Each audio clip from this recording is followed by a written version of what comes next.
ಗುರುವಾರ ಹೀಗ್ ಮಾಡಿದ್ರೆ ನಿಮ್ಮ ಅದೃಷ್ಟ ಸೂರ್ಯನಂತೆ ಹೊಳೆಯುತ್ತೆ. ಜೊತೆಗೆ ಈ ಎಲ್ಲ ಅಡೆತಡೆಗಳಿಂದ ದೂರವಾಗ್ತೀರಾ. ಹೌದು, ಹಿಂದೂ ಧರ್ಮದಲ್ಲಿ ಗುರುವಾರವನ್ನ ಭಗವಾನ್ ವಿಷ್ಣುವಿಗೆ ಸಮರ್ಪಿಸಲಾಗ್ತದೆ ಮತ್ತು ಈ ದಿನದಂದು ವಿಷ್ಣು ದೇವನನ್ನ ಆಚರಣೆಗಳೊಂದಿಗೆ ಪೂಜಿಸಲಾಗ್ತದೆ.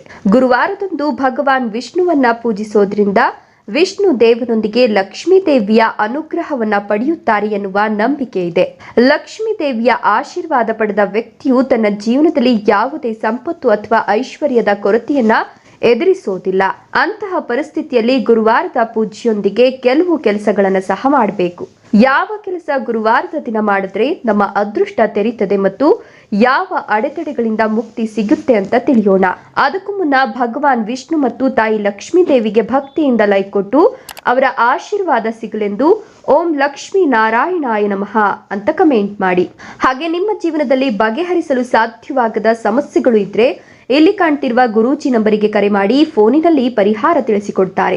ನಿಮ್ಗೇನಾದ್ರೂ ಆರ್ಥಿಕ ಸಮಸ್ಯೆ ಅಥವಾ ದುಡಿದ ಹಣ ಕೈಯಲ್ಲಿ ನಿಲ್ತಾ ಇಲ್ಲ ಅಂತ ಅಂದ್ರೆ ನೀವು ಗುರುವಾರದ ದಿನ ನಿಮ್ಮ ಪರ್ಸ್ನಲ್ಲಿ ತಾಮ್ರದಿಂದ ಮಾಡಿದ ಕುಬೇರ ಯಂತ್ರವನ್ನ ಮತ್ತು ಗೋವಿನ ಪಾದಗಳ ಮುದ್ರೆ ಹಾಗೂ ಸ್ವಲ್ಪ ಕುಂಕುಮವನ್ನ ಅರಿಶಿನವನ್ನ ಇಟ್ಕೊಳ್ಬೇಕು. ಇದು ತುಂಬಾ ಮಂಗಳಕರ. ಈ ಎಲ್ಲ ವಸ್ತುಗಳನ್ನ ಪರ್ಸ್ನಲ್ಲಿ ಇಡುವ ಮೊದಲು ಗುರುವಾರದ ದಿನ ಬೆಳಿಗ್ಗೆ ಬ್ರಾಹ್ಮಿ ಮುಹೂರ್ತದಲ್ಲಿ ಎದ್ದು ಸ್ನಾನಾದಿಗಳನ್ನ ಮುಗಿಸಿದ ನಂತರ ಅವುಗಳನ್ನ ಭಗವಾನ್ ವಿಷ್ಣು ಮತ್ತು ತಾಯಿ ಲಕ್ಷ್ಮೀ ದೇವಿಯ ಫೋಟೋ ಅಥವಾ ವಿಗ್ರಹದ ಮುಂದೆ ಇಟ್ಟು ಭಕ್ತಿಯಿಂದ ನಿಮ್ಮ ಸಮಸ್ಯೆಗಳನ್ನ ಹೇಳ್ಕೊಂಡು ನಂತರ ನಿಮ್ಮ ಪರ್ಸ್ನಲ್ಲಿ ಇಟ್ಕೊಳ್ಬೇಕು.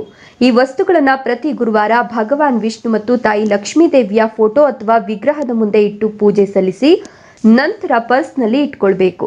ಈ ರೀತಿ ಮಾಡೋದ್ರಿಂದ ದುಡ್ಡಿನ ಸಮಸ್ಯೆ ಮತ್ತು ಕೈಯಲ್ಲಿ ದುಡಿದ ಹಣ ಹಂತ ಹಂತವಾಗಿ ನಿಲ್ತಾ ಹೋಗ್ತದೆ. ನಿಮಗೆ ಉದ್ಯೋಗ ಕ್ಷೇತ್ರದಲ್ಲಿ ಯಶಸ್ಸು ಸಿಗದಿದ್ರೆ ಗುರುವಾರದ ದಿನ ಬೆಳಿಗ್ಗೆ ಬ್ರಾಹ್ಮಿ ಮುಹೂರ್ತದಲ್ಲಿ ಎದ್ದು ಸ್ನಾನಾದಿಗಳನ್ನು ಮುಗಿಸಿ ಭಗವಾನ್ ವಿಷ್ಣುವಿಗೆ ಪೂಜೆ ಸಲ್ಲಿಸಿ ಪೂಜೆ ಸಲ್ಲಿಸುವ ಸಮಯದಲ್ಲಿ ನಿಮ್ಮ ತೊಂದರೆಗಳನ್ನ ಹೇಳ್ಕೊಂಡು ಪೂಜೆ ಮಾಡಿ. ಭಗವಾನ್ ವಿಷ್ಣುವಿನ ಪೂಜೆಯ ನಂತರ ಹಳದಿ ಬಣ್ಣದ ವಸ್ತುಗಳನ್ನ ಯಾರಿಗಾದ್ರೂ ಅಥವಾ ಯಾವುದಾದ್ರೂ ದೇವಸ್ಥಾನಕ್ಕೆ ದಾನ ಮಾಡಿ. ಇದೇ ರೀತಿಯಾಗಿ ನೀವು 9 ಗುರುವಾರ ಮಾಡಬೇಕು. ಹೀಗೆ ಮಾಡೋದ್ರಿಂದ ನಿಮಗೆ ಉದ್ಯೋಗ ಕ್ಷೇತ್ರದಲ್ಲಿ ಹಂತ ಹಂತವಾಗಿ ಯಶಸ್ಸು ಸಿಗ್ತದೆ. ಹೌದು, ಶಾಸ್ತ್ರದ ಪ್ರಕಾರ ಗುರುವಾರದ ದಿನ ಹಳದಿ ವಸ್ತುಗಳನ್ನ ದಾನ ಮಾಡೋದು ಮಂಗಳಕರವೆಂದು ಪರಿಗಣಿಸಲಾಗ್ತದೆ. ಇದು ಪ್ರಗತಿಯ ಹಾದಿಯನ್ನ ತೆರೀತದೆ. ಇದರಿಂದ ನೀವು ನಿಮ್ಮ ಎಲ್ಲ ಕೆಲಸಗಳಲ್ಲೂ ಯಶಸ್ಸನ್ನ ಪಡಿತೀರಾ. ಇದಲ್ಲದೆ ಮದುವೆಯಲ್ಲಿ ನೀವೇನಾದ್ರೂ ಅಡೆತಡೆಗಳನ್ನ ಅಥವಾ ದಾಂಪತ್ಯದಲ್ಲಿ ಅಡೆತಡೆಗಳನ್ನ ಎದುರಿಸ್ತಾ ಇದ್ರೆ ಗುರುವಾರದ ಪೂಜೆ ಮತ್ತು ಉಪವಾಸವು ದಾಂಪತ್ಯದ ಹಾಗೂ ವಿವಾಹದ ಹಾದಿಯಲ್ಲಿ ಎದುರಾಗುವ ಎಲ್ಲ ಅಡೆತಡೆಗಳನ್ನ ತೆಗೆದುಹಾಕುವಲ್ಲಿ ಅತ್ಯಂತ ಫಲಪ್ರದವಾಗಿದೆ. ಹೌದು, ಗುರುವಾರದ ದಿನ ಉಪವಾಸವಿದ್ದು ಸಂಜೆ ಸಮಯದಲ್ಲಿ ಬಾಳೆ ಗಿಡವನ್ನು ಪೂಜಿಸಿ ನಂತರ ಅದಕ್ಕೆ ನೀರನ್ನು ಅರ್ಪಿಸಿ ಇದರ ನಂತರ ದೇಸಿ ತುಪ್ಪದ ದೀಪವನ್ನು ಹಚ್ಚಿ ಬೆಳಗಿಸಿ ನಂತರ ಭಗವಾನ್ ವಿಷ್ಣು ಮತ್ತು ಗುರು ಬೃಹಸ್ಪತಿಯನ್ನ ಭಕ್ತಿಯಿಂದ ಧ್ಯಾನಿಸಬೇಕು. ಎಲ್ಲ ಮುಗಿದ ನಂತರ ಹಿಂದಕ್ಕೆ ನೋಡದೆ ಮನೆಗೆ ಬರಬೇಕು.